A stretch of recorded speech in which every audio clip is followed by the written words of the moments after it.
Behind the gilded gates of European palaces, where bloodlines determine destinies and crowns cast shadows that can both elevate and destroy, lies a story that shattered centuries of royal protocol in a single, devastating decree. It is the tale of a golden prince who woke up one morning to discover that his grandmother, a queen with the power to reshape kingdoms, had decided he was no longer worthy of the title he was born to carry. What followed was not the tragic downfall one might expect, but something far more compelling. The metamorphosis of a man stripped of everything he thought defined him, only to discover who he truly was beneath the crown that was never really his to keep. But to understand the full magnitude of what befell this young prince, one must first grasp the intricate web of tensions that had been quietly weaving through the Danish royal family for years, tensions that would eventually explode in the most public and painful way imaginable. The story begins with promise and celebration. On August 28, 1999, as the world prepared to enter a new millennium, Nikolai William Alexander Frederick was born into the Danish royal family. As the eldest son of Prince Joachim and his then-wife Alexandra, Countess of Frederiksborg, young Nikolai represented the future generation of Danish royalty. His Hong Kong-born mother brought an international flair to the traditionally Nordic royal household, and their son would embody this blend of cultures from his earliest days. Yet even in these early moments of joy, the seeds of future discord were already planted. Prince Joachim, Queen Margrethe's younger son, had always lived in the shadow of his older brother, Crown Prince Frederick. While Frederick was being groomed to rule, Joachim found himself navigating the complex role of the spare, important enough to matter, but removed enough from the throne to make his position perpetually uncertain. This dynamic would later prove crucial in understanding why his children became casualties in his mother's quest for royal streamlining. The christening at Fredensborg Palace was a memorable affair. Danish chaplain in ordinary, Christian Thodberg, baptized the infant prince in the palace chapel, where a specially composed piece, Lys på din vej, by Frederik Magle, received its world premiere. The ceremony reflected the hope and anticipation surrounding this newest addition to the royal family, with the palace hosting dignitaries and family members who came to welcome Denmark's latest prince. Nikolai's childhood unfolded against the backdrop of royal privilege, mixed with his parents' efforts to provide normalcy. He was described as an energetic and athletic child, excelling in sports while maintaining the friendly demeanor expected of young royalty.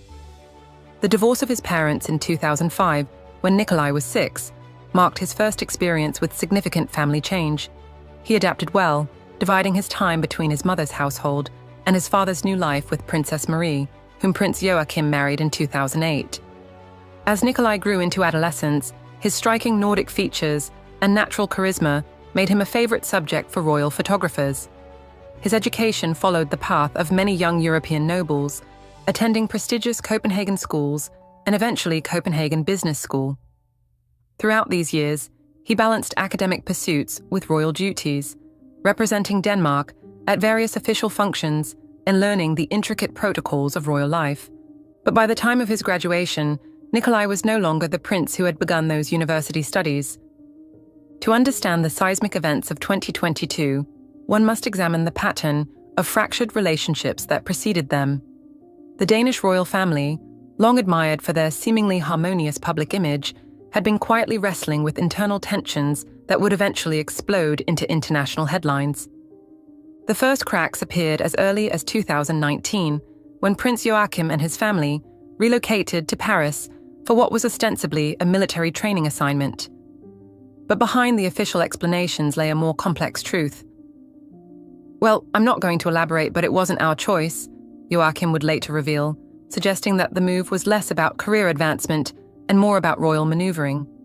The family's Paris assignment, initially described as temporary, stretched on indefinitely, a clear indication that all was not well within the royal household. Princess Marie, Joachim's second wife, found herself navigating increasingly treacherous waters.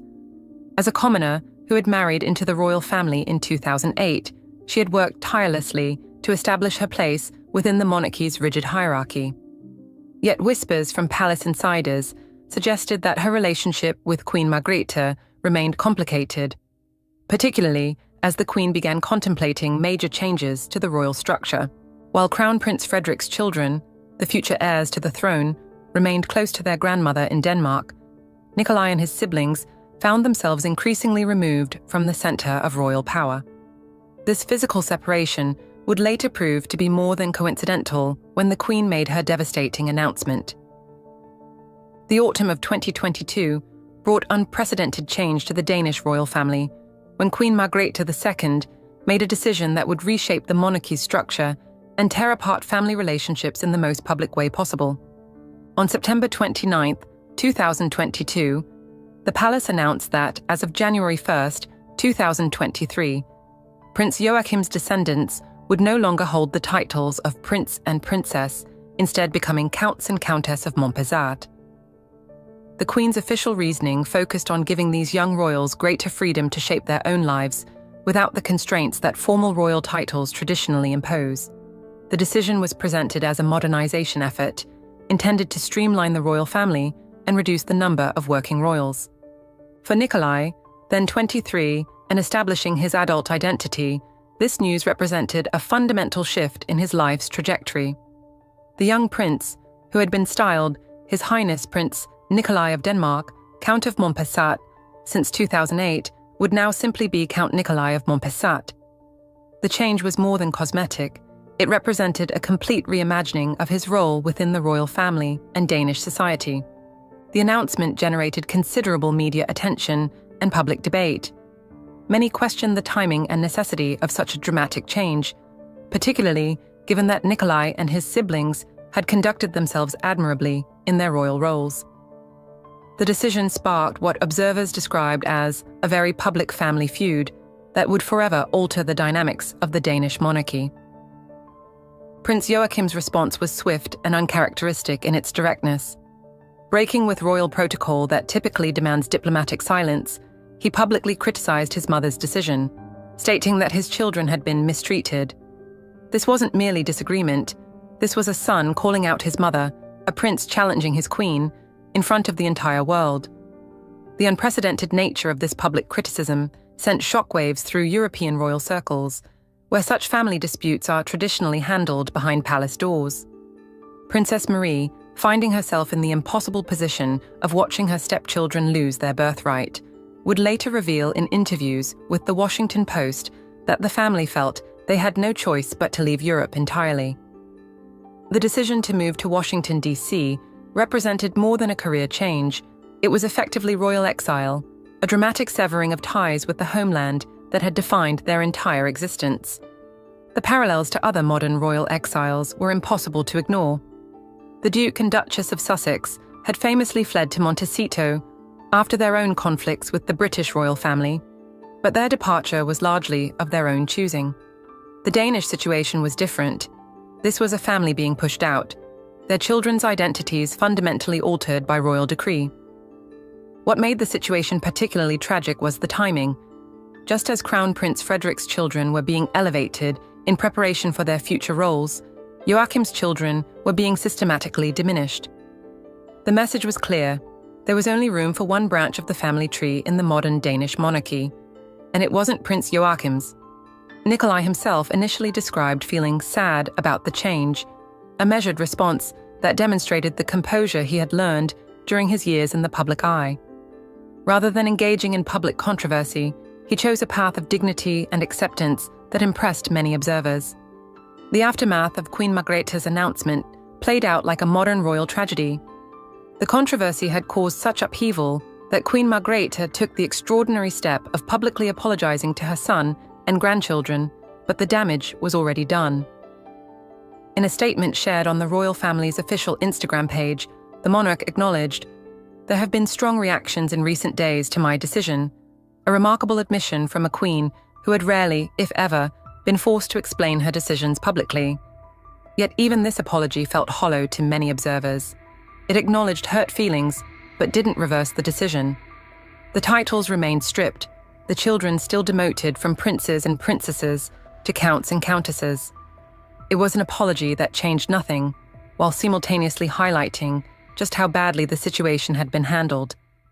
For Count Nikolai and his siblings, Watching their parents navigate this public humiliation while trying to maintain their own dignity became a masterclass in royal resilience under the most trying circumstances. The family's move to America represented not just a change of address, but a fundamental reimagining of their identity. They were no longer Danish royals living abroad.